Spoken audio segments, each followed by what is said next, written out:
Thank you, Mr. Speaker. I do not want to belabor on the points that honorable members have already talked on or talked about. And one of them is what Honorable McLab said, that the CSAs who will be approved by this House will not be serving their communities or their regions or their political parties. Because I wonder where other communities who have never had a cabinet secretary in this country, when they will ever be given an opportunity to show their competence and also suitability to serve. And so the CS nominees, we asked them whether they will serve their communities, and all of them told us no. And so I do not expect the members of parliament in this house to go and hold the CSAs once they're in office hostage. Let the CSAs work for all of us and for all the people of this country. Secondly, Mr. Speaker, I asked Honorable Mbadi the question whether he's a skunk, because the last time he called all the nominees the skunk and he gave the president. He told me, you will judge me whether I am a skunk once I'm in the office according to my work. I want to say and to tell Honorable Mbadi and all the nominees, if this House approve you, Naisula and many people in this House will hold you to account to all the things that you told Kenyans during the vetting process. And so we will do our work as opposition. And I've heard also some people here saying, oh, we are now one in government, there is no opposition. I want to tell you that some of us who are elected in the opposition will do our work. When the government does something good, we will say you have done well. When you have not, we will reject. I also want to call upon Kenyans that please let us also give His Excellency the President time to work. He was elected for 5 years. If you do not like him, please strategize how you will remove him through the constitutional means in 2027. Beat him at the ballot. That is what I also wanted to say. The CSS to do their work, members of parliament to do their work, the president to be given time to do his work. If he fails, we go that route constitutionally. Because if we go the anarchy way, you have seen Khartoum, you've seen Somalia. Even as an opposition member of parliament, I wouldn't want us to go that way. I would want also to say two things, Mr. Speaker. We will hold people like Honorable Kindiki. We have said Professor has done a very good job. But issues of abductions, issues of killing people also has to stop. Even in our areas where we come from, Mr. Speaker. Finally, the issue of saying that even if a CS is weak, should be given a strong PS. The PS does not earn double money to do a CS's work and a PS. The CS to do their work of policy, leave. Member for Murang'a County.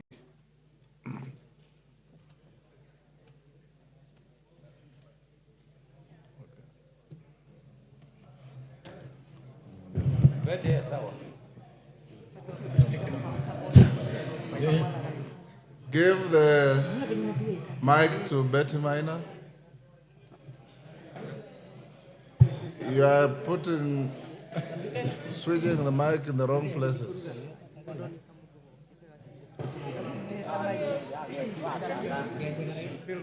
Clark, what's the problem?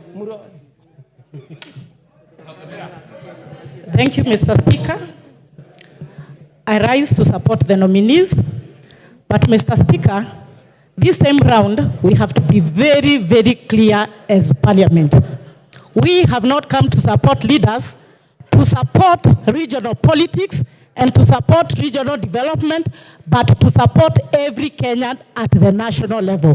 Mr. Speaker, we have had a problem of supporting leaders in this nation, and then the retreat in political and regional cocoons, supporting ethnic politics, and it has been a problem to all of us. Mr. Speaker, allow me to single out one, Professor Kidura Kinduki. In the past, I have not been his great fan, but recently, I am one of his greatest fans. Professor Kidura Kindiki expressed a lot of wisdom and a lot of brains when he was doing his interview, Mr. Speaker. Previously, he did a lot of work to support this government, and he has been on record. He's not a regional leader, but he's a national leader. Mr. Speaker, we want to urge that this parliament, we are a national parliament, and we can only support national leaders, but not regional leaders or leaders who want to retreat to village cocoons. So, Mr. Speaker, I rise to support the nominees. Thank you. Thank you. Makali Mulu.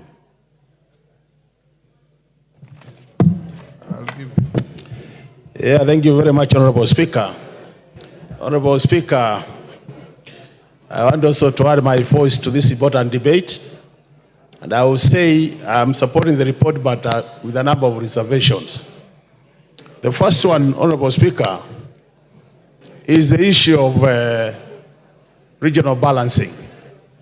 Honorable Speaker, you have heard a number of members saying they don't know whether they will be able, when they will be able to get a cabinet secretary. And it is important that, Honorable Speaker, even as we continue appointing people to this important office, that regional balancing is ensured. And more so, the issue of disability, Honorable Speaker. I was very keen looking at who's been vetted, and I still think as a country, we have a lot to do in the area of disability, Honorable Speaker. For purposes of inclusion, because most Kenyans are saying there's a problem with inclusion, I think it's important to bring these brothers and sisters of ours to some of these senior positions. The other issue, Honorable Speaker, which I want to mention, Honorable Speaker, I've looked at the report very quickly, and the comments by the DPP and the comments by the EACC, Honorable Speaker, to me is a bit worrying. That the DPP comes and says he has no case with a particular nominee, but the EACC says they have an issue. These are departments of the same government. Honorable Speaker, there is no way both of them can be saying the truth. One must be saying the truth, the other one must be lying to Kenyans. And it is important, Honorable Speaker, when these cases come up to a FETI committee like what you are chairing, Honorable Speaker, that we allow time to sort out these issues. Kenyans are not stupid to believe one office and not another one. When the DPP says he has no case to answer, and the ACC says they have a case to answer, it's a problem, Honorable Speaker. Honorable Speaker, the other matter is, we have gotten some members of the minority being appointed to the majority. Honorable Speaker, the truth of the matter is, we cannot have the majority being also in the minority. If you decide to be in the majority, please switch from the minority so that we improve oversight of this House. Honorable Speaker, it's not going to make sense to have watchdog committees of this House being chaired by people who claim to be in the minority when we know they are in the majority, Honorable Speaker. So, Honorable Speaker, it is very important that we get these things right.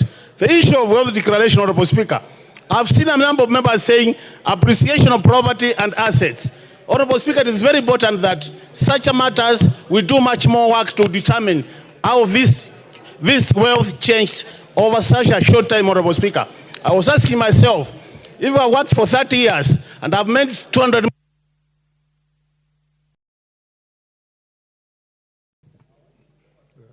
Osoro.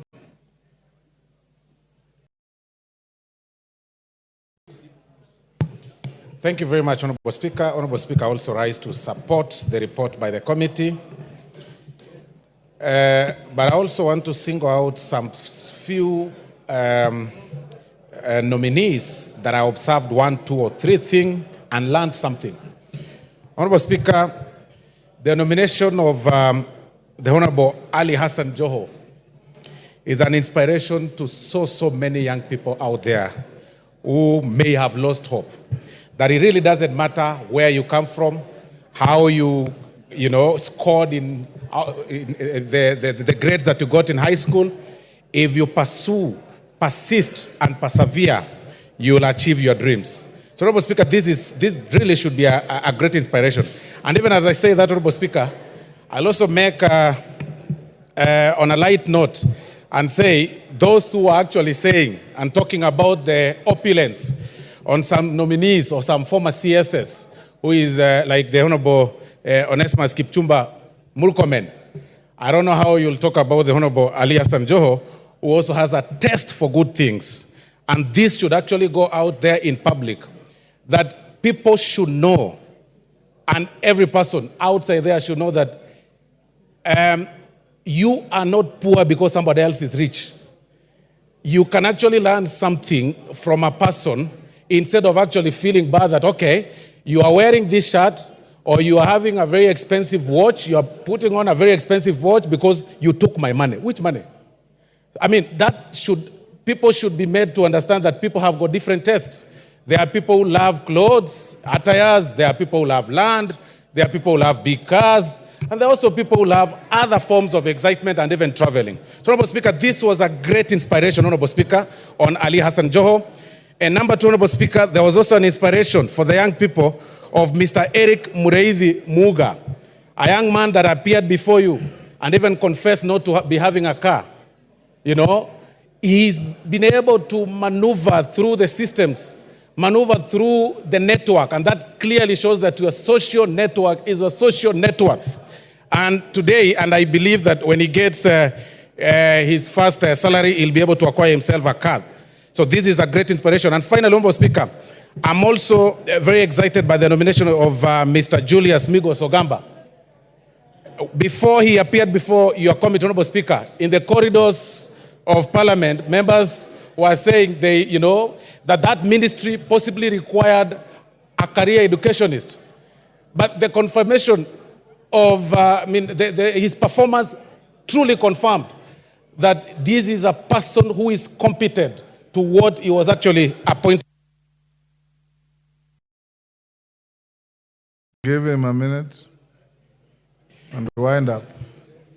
Thank you, Honorable Speaker. Sorry, I had missed the point that it was 1 minute. So this Julius Migos Ogamba performed very well, and I saw honorable members and even members of the public saying that he exceeded their expectations, being a career advocate of the High Court. That again shows that advocates are all round. They can actually do anything. It can be like you've seen Professor Kithure Kindiki and so many others, Honorable Speaker. So, Honorable Speaker, I really want to support this and also tell the nominees that once they assume office, not to make themselves some demigods, not to, develop what we call in basic language big heads, by pride and everything. Find a way to relate with every person and serve Kenyans, and this House will keep them in check on every action that they're going to take while serving in office. I support, Honorable Speaker. Thank you. For Bumula. Thank you, Honorable Speaker, for this opportunity.